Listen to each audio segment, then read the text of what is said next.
Hello everyone, welcome back to the channel. Today we are going to talk about a couple of things. First, Bitcoin above the 200 simple moving average, which is very good.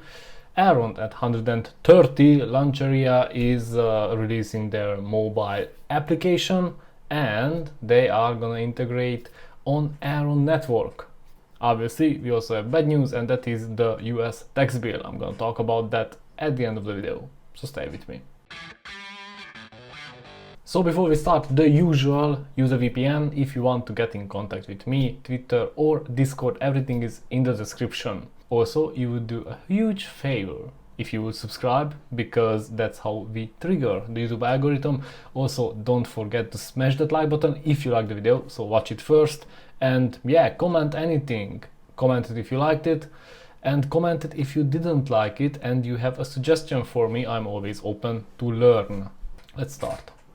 We are at the Bitcoin chart right now, and as you can see, it's at 45,600, 700, and yes, we are above the 200-day moving average, simple moving average, which is usually the indicator which shows whether we are in the bull market or not in the bull market, in the bear market. Therefore, I'm happy to be above, but we still need to confirm this price above the 200-day moving average. Bitcoin needs to transform it from resistance to support. And talking about resistance, it wasn't a huge resistance, because it seems that with one try it's true. Obviously, there are still chances, fair chances, that it will just come back and need to try it a couple of times more, but so far so good. Ethereum returned to the 3000, above 3100 level, which I'm very happy about it. It's not about the fight between Ethereum or Elrond, it's just I also have holdings in Ethereum, so I'm always happy to see Ethereum growing. The next resistance is somewhere here at the 3500-ish, and that is also the next price target, which comes from the W. I drew it a couple of days ago.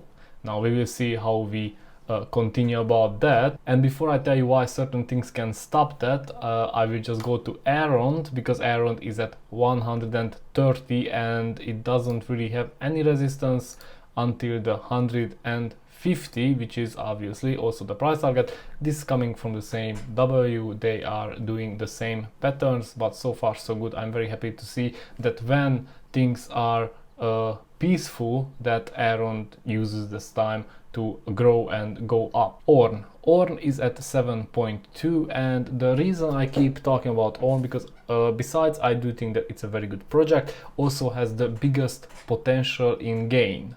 Now if we look at Elrond, the potential gain to the all-time high, which is the, let's say, the easiest to reach before it goes into price discovery, it's 82%. When we are looking at ORN still needs to triple its price to reach the all-time high, and the all-time high usually is a big resistance, and that is the hardest to breach until the price goes into discovery. And up until then, if we do have a bull run, then it is very probable that it will go back to the all-time high and reach that target. Now let's talk about Lanceria, or I don't know how it's pronounced, Lanceria. I think it's Lanceria. It's Romanian project, so I will call it Lanceria. Lanceria, it's at 8 cents. I bought it somewhere around the 15 cents, somewhere here, and since it went down almost 50%, there is nothing else for me to do than buy more. Things are coming up. As you can see on the roadmap, right now they are doing NFT implementations, they do new partnerships, and they are launching their mobile application. Now before I go there, I just want to also highlight that they are integrating in as a fourth step in the fourth quarter of the year on Elrond network, because right now they are on Binance Smart Chain, and this could boost Lanceria and Elrond as well. We will see what effect will be. Maybe we won't even see or feel it. Nevertheless, Lanceria is a very new project, and I think it has a very good potential, because as somebody who worked as a freelancer for years knows how painful it is when the freelance, let's say, platform takes 20% of your profits and Lanceria offers to charge only $3 per transaction, however big transaction that would be, which is very good. Now let's go and check the application. So they are about to release the mobile application for the platform, and that is always a good thing. A good thing, and not bad thing, but something which can startle the price just a bit.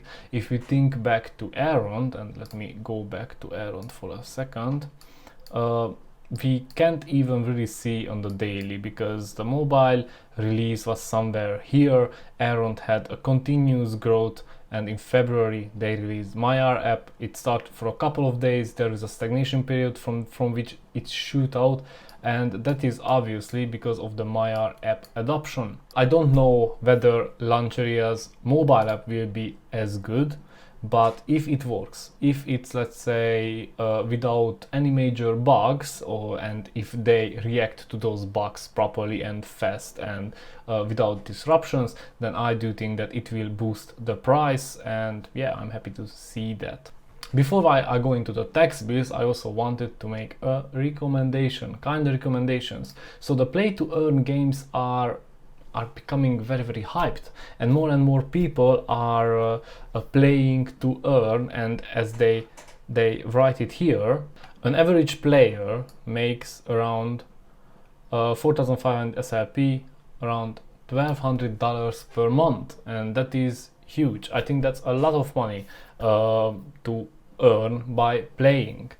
Obviously this can be more or less depending how much time you invest in it, but we can see that NFT play, or NFTs with the gaming, are becoming more and more popular. NFTs in a general note are becoming more and more popular, and for example, if I would need to think about NFTs, what or how could we use it, I think, for example, the real estate industry could use NFTs to digitalize the documents for the real estates, and to make sure that there is no fraud or any let's say misplacement, and as far as I think, New York is already implementing that in their system. Now what I am buying is EGLD. EGLD is a platform. They already implemented Counter-Strike. They will implement League of Legends, maybe Warzone or FIFA, so on. You can go into their website and vote what you would like to play, and yeah, I do think that even though this EGLD went down, I mean, obviously it went down from 1.7 to 0.23, this is a very good time to buy, because when they launch another game, when there will be an esports event, probably it will be seen on the price.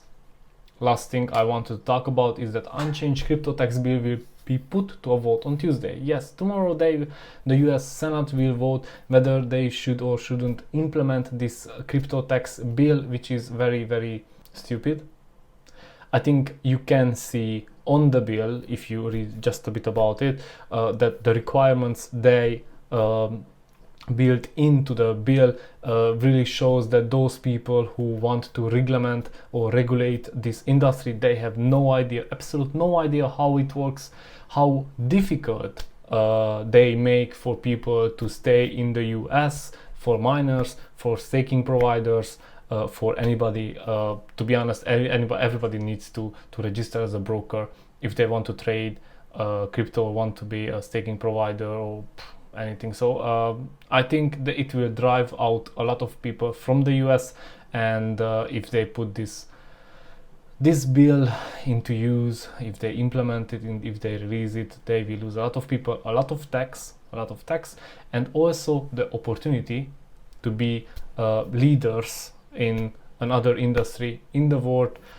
Because let's just say it out loud, China dropped this ball. They don't want it, and the US had the opportunity with their senators and mayors support crypto and become a major player globally, but they don't want to. It is what it is. This is all I wanted to talk about today. Thank you very much for watching. If you like the content, please smash that like button, because that's how we trigger the algorithm, and of course it's a huge help for me. Take care.